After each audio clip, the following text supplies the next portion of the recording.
জনাবে মুহাম্মদুর রাসূলুল্লাহ সাল্লাল্লাহু আলাইহি সাল্লাম আমাদেরকে জানাচ্ছেন, কোন ব্যক্তি যদি একবার সুবহানাল্লাহ বলে, আল্লাহ পাক রব্বুল আলামিন তার একবার সুবহানাল্লাহর দ্বারা আসমান আর জমিনের মধ্যবর্তী যত খালি জায়গা আছে আল্লাহ তাআলা এই গোটা খালি জায়গাটা নেক দ্বারা পরিপূর্ণ করে দেয়। জোরে বলেন সুবহানাল্লাহ। যদিও শব্দটা অনেক ছোট, কিন্তু এর মর্যাদা অনেক অনেক বেশি।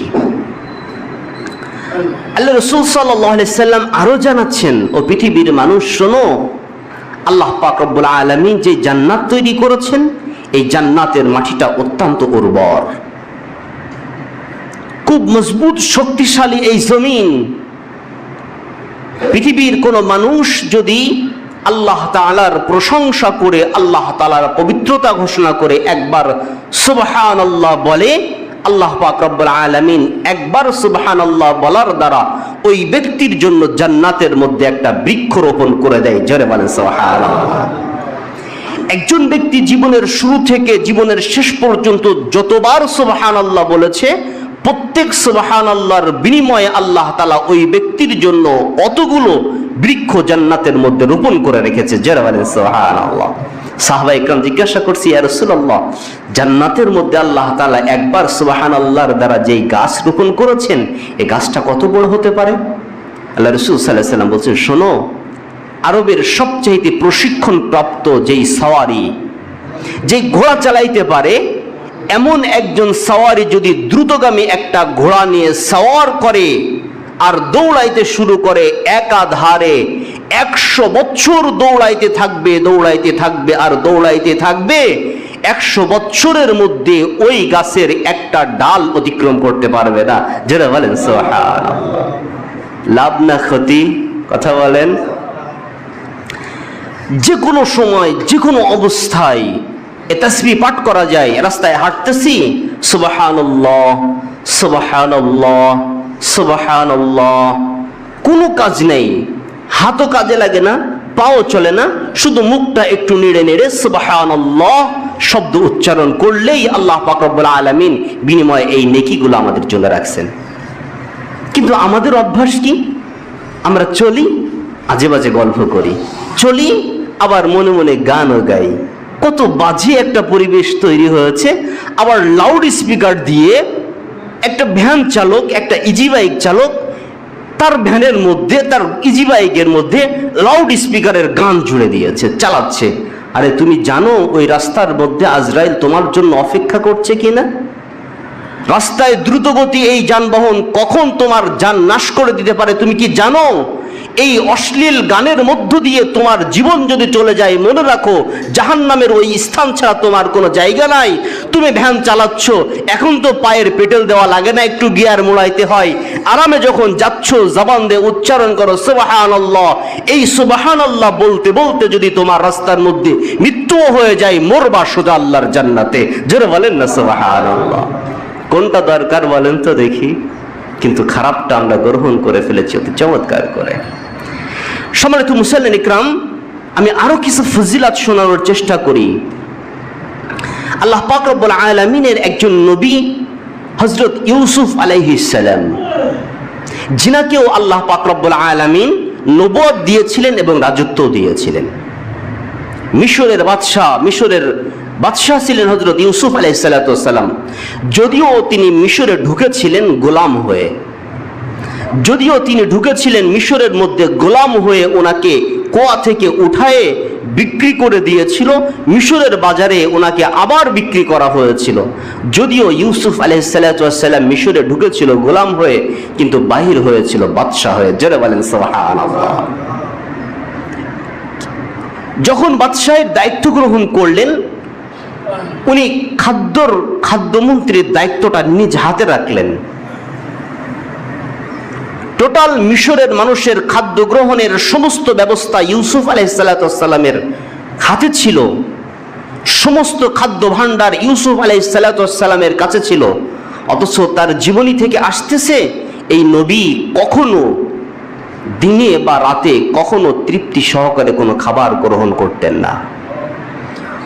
সব সময় খাবার গ্রহণ করতেন পেটের ভিতরে ক্ষুধা রেখে। পেটের ভিতরে ক্ষুধা রেখে খাদ্য গ্রহণ করতেন। জিজ্ঞাসা করছে, ওগো নবী ইউসুফ, তুমি এমনটা কেন করো? সমস্ত খাদ্য ভান্ডার তো তোমার কাছে, তুমি ক্ষুধার্ত রেখে ক্ষুধা পেটের ভিতরে জমিয়ে কেন অল্প খাবার গ্রহণ করো? ইউসুফ আলাইহিস সালাম বলেছিলেন, আমি জানি না আমার এই রাজ্যের মধ্যে কোন ব্যক্তিটা অভুক্ত রয়েছে। আমি পেট ভরে খেলাম, আমার কোনো প্রজা অভুক্ত রয়েছে, ক্ষুধার্ত রয়েছে, আমি আল্লাহ তাআলার কাছে জবাবদিহি করতে পারবো না। এজন্য আমি যখন খাবার খাই তাদের সাথে মিলিয়ে আমিও ক্ষুধার ওই কষ্টটা সহ্য করার মতন অবস্থা যেন আমার মধ্যেও তৈরি হয়, এজন্য আমি খাদ্য গ্রহণের সময় ক্ষুধা রেখে খাদ্য গ্রহণ করি। এটা নবী ইউসুফ আলাইহিস সালামের সিফাত। উনি তো নবী, কিন্তু সাহাবীদের জীবনে দেখেন, হযরত আবু বকর সিদ্দিক রাদিয়াল্লাহু তাআলা আনহুর ইন্তেকাল হলো, হযরত ওমর ফারুক রাদিয়াল্লাহু তাআলা আনহু খেলাফতের দায়িত্ব গ্রহণ করলেন। খুব মনোযোগ সহকারে শুনলেন। হযরত ওমর ফারুক রাদিয়াল্লাহু তাআলা আনহু উনি আবু বকর রাদিয়াল্লাহু তাআলা আনহুকে দেখতেন মৃত্যুর কিছুদিন আগে প্রত্যেক দিন সন্ধ্যার সময় বাসা থেকে কিছু রুটি আর হালুয়া নিয়ে উনি পাহাড়ের দিকে চলে যাইতেন। হযরত ওমর ফারুক রাদিয়াল্লাহু তাআলা আনহু আবু বকর রাদিয়াল্লাহু তাআলা আনহুর পিছু নিতেন, কিন্তু মরুভূমি পার হয়ে ওই পাহাড়ময় জায়গায় যাওয়ার পরে আবু বকরকে আর খুঁজে পেতেন না।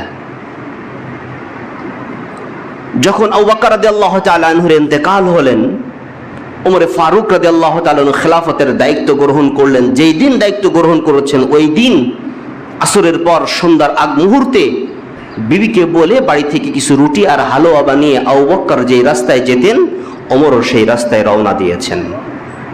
কেন? ওনার মাথার ভিতর চিন্তা এসেছে, আবু বকর রাদিয়াল্লাহু তাআলা আনহু খেলাফতের সময় এই রুটি আর হালুয়া নিয়ে নিশ্চয় কোনো ব্যক্তিকে খাওয়ানোর জন্য যাইতো। ওনার রাষ্ট্রের মধ্যে একজন ব্যক্তি অভুক্ত থাকবে, এটা আবু বকর চাইতেন না। আবু বকর রাদিয়াল্লাহু তাআলা কাকে খাবার খাওয়ানোর জন্য যান, এটা আজকে আমি তালাশ করে তার কাছে খাবার পৌঁছে তারপরে বাড়িতে ফিরব। ওমর ফারুক রাদিয়াল্লাহু তাআলা চললেন, রাস্তা শেষ পাহাড়। ওমর রাদিয়াল্লাহু তাআলা আনহু পাহাড়ের উঁচায় উঠতে শুরু করলেন। যখন পাহাড়ের উপরে উঠতেছেন, উঠতে উঠতে যত উপরের দিকে উঠছে তত একটা দুর্গন্ধ ওমর রাদিয়াল্লাহু তাআলা আনহুর নাকে আসতেছেন। ওমর রাদিয়াল্লাহু তাআলা আনহু ওই দুর্গন্ধ তালাশ করতে করতে ওই পাহাড়ের গুহার কাছে পৌঁছানোর পরে দেখে পাহাড়ের গর্তের মধ্যে একজন বৃদ্ধ অন্ধ, যার সমস্ত শরীরে ঘা ভর্তি হয়েছে, পছন্দ ধরেছে, ওই গর্তের মধ্যে পড়ে আছে। ওমর ফারুক রাদিয়াল্লাহু তাআলা আনহু চিন্তা করছেন, আমার পূর্বের শাসক আবু বকর নিশ্চয়ই এই ব্যক্তিকে খাবার খাওয়ানোর জন্য এই গর্তের মধ্যে আসতেন। ওমর ফারুক চলে গেলেন, বৃদ্ধর পাশে বসলেন, রুটির একটা টুকরা ছিঁড়ে হালুয়া একটু নিয়ে ওই ব্যক্তির গালের মধ্যে দিলেন। অসুস্থ বৃদ্ধ, অন্ধ, দেখতে পায় না। যখন রুটির ওই সোয়া গালের মধ্যে লেগেছে, সাথে সাথে বৃদ্ধ কান্না শুরু করছে। ওই অন্ধ চোখ দিয়ে দর দর করে পানি বাহির হইতে শুরু হয়েছে। ওমর ফারুক জিজ্ঞাসা করতেছে, বাবা আপনি কি করে কষ্ট পাচ্ছেন? বৃদ্ধ বলতেছে, আমি নিশ্চিত আজকে আর আবু বকর আসে নাই, মনে হয় আবু বকর ইন্তেকাল করেছে। আমার মনে হচ্ছে আবু বকর ইন্তেকাল করেছে, আজ আবু বকর আসে নাই। কে তুমি? আমার কাছে খাদ্য পৌঁছানোর দায়িত্ব গ্রহণ করেছো। ওমর ফারুক বলতেছেন, আমি ওমর, আবু বকরের ইন্তেকাল হয়েছে, আমি খেলাফতের দায়িত্ব গ্রহণ করেছি আর তোমার জন্য খাদ্যের ব্যবস্থা করেছি। এবার বৃদ্ধ বলতেছে, আমি পার্থক্য এতটুকুই খুঁজে পেয়েছি, যেই দিন আমার সন্তানেরা আমার এই অসুস্থতার কারণে লোকালয় থেকে আলাদা করে দূর পাহাড়ের এই গর্তের মধ্যে পৌঁছে দিয়েছে, ফেলে গিয়েছে, সেই দিন থেকে আবু বকর আমার জন্য খাদ্য গ্রহণ করানোর জন্য নিজে খাদ্য নিয়ে আমার কাছে পৌঁছায় আমি খাদ্য চাবিয়ে খাবো এমন শক্তিও আমার কাছে নাই। আবু বকর ওই খাদ্যগুলো চাবিয়ে নিজের গালে নরম করে আমার গালে দিত। আজকে তুমি আস্তুরুটি গালে দিয়েছো, আমি বুঝতেছি আবু বকর মনে হয় পৃথিবীতে নাই, দ্বিতীয় জন এসেছে। বৃদ্ধ বলতেছেন, আবু বকর শুধু বলতেন, বাবা আপনি আমাকে মাফ করে দিয়েন, আমার রাষ্ট্রের মধ্যে একজন মানুষ অভুক্ত থাকবে, না খেয়ে থাকবে, আর আমার আল্লাহ যদি আমার কাছে জিজ্ঞাসা করে, আবু বকর খেলাফতের দায়িত্ব গ্রহণ করার পরেও তোমার রাষ্ট্রে কোনো ব্যক্তি অভুক্ত আছে, আমি আবু বকর হিসাব দিতে পারবো না, এজন্য আপনার জন্য এই গুহায় খাদ্য আমি আবু বকর নিজে পৌঁছে দিয়ে যাই। এটা হলো শাসক, যেই শাসক সমাজের মধ্যে একটা সমাজকে সোনার সমাজ গড়েছিল, সমাজে ইনসাফ প্রতিষ্ঠা করেছিল, সর্বত্র সুখ আর সুখ বয়েছিল। কিন্তু এর ভিন্নতা হলো এখন শাসক নিজেরাই নিজেদের জন্য গোছানোর জন্য ব্যস্ত। কে খাইলো আর কে পাইলো, কে পাইলো আর কে পাইলো না, এদিকে খোঁজ নেওয়ার সময় নাই। যে কথা বলতেছিলাম, ইউসুফ আলাইহিস সালাতু ওয়াস সালাম, মিশরের মধ্যে দুর্ভিক্ষ দেখা দিয়েছে, মানুষ খাবারের জন্য হাহাকার করতেছে। ইউসুফ আলাইহিস সালাতু ওয়াস সালাম নিজে খাদ্য ত্রাণ দিচ্ছেন। তো ইউসুফ আলাইহিস সালাম যখন খাদ্যর ত্রাণ দিচ্ছেন, তখন একজন ব্যক্তি আসলেন, আতা রাজুলুন ফাকির, একজন অসহায় দরিদ্র ব্যক্তি আসলেন। ইউসুফ আলাইহিস সালাতু ওয়াস সালাম তাকে ত্রাণ দিলেন। এই ব্যক্তি ত্রাণ গ্রহণ করে বলছে, জিদনি, আমাকে আরো বাড়িয়ে দাও। ইউসুফ আলাইহিস সালাম আবার দিলেন, আবার বলছেন, জিদনি, ইউসুফ আমাকে আরো বাড়িয়ে দাও। ইউসুফ আলাইহিস সালাম তাকে বললেন, তুমি কি জানো না এখন মানুষ অত্যন্ত কষ্টে দিনাপাত করছেন, মানুষের সময় অত্যন্ত খারাপ যাচ্ছে, খাবারের অভাব মানুষের খুব বেশি যাচ্ছে, তোমাকে যা দিয়েছি তুমি তাই নিয়ে চলে যাও। তখন ওই ব্যক্তি ইউসুফ আলাইহিস সালাতু ওয়াস সালামকে বলছেন, আমা তা'লামুন মান আনা, ও ইউসুফ তুমি কি জানো আমি কে? লাউ আলিমতা, যদি তুমি জানতে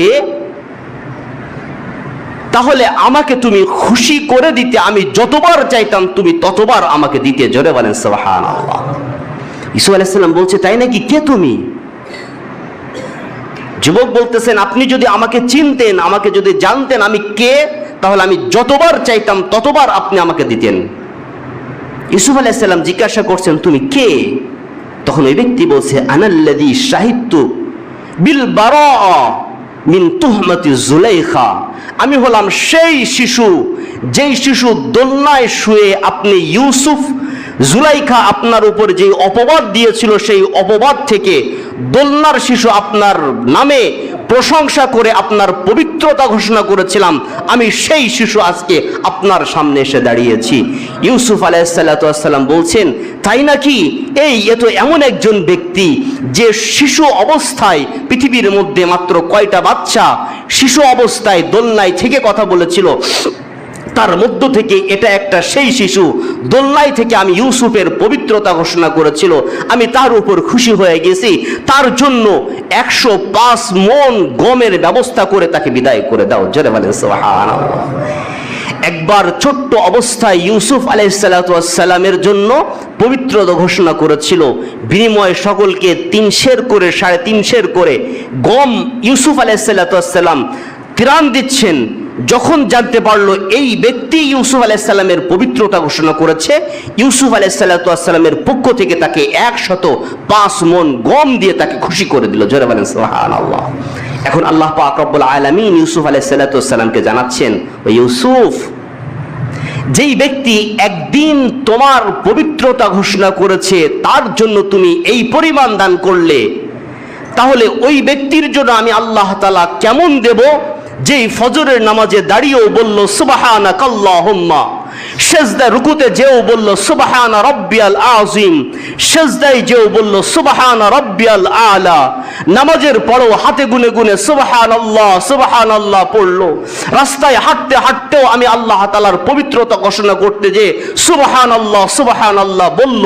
ও ইউসুফ, একদিন তোমার পবিত্রতা ঘোষণা করার কারণে তুমি যদি তাকে এই পুরস্কার দিতে পারো, তুমি জেনে রাখো, তুমি জানিয়ে দাও, আমি আল্লাহ পাক রব্বুল আলামিনের জন্য যারা এই পবিত্রতা ঘোষণা করে সুবহানাল্লাহ বলে, আমি আল্লাহ পাক রব্বুল আলামিন তাদেরকেও খুশি করে তাদেরকেও পবিত্র বানিয়ে আমি আল্লাহ তাআলার আমার চিরসুখের জান্নাতের মধ্যে প্রবেশ করিয়ে দেব। জোরে বলেন সুবহানাল্লাহ। আমল ছোট্ট কিন্তু ফজিলত অনেক বেশি।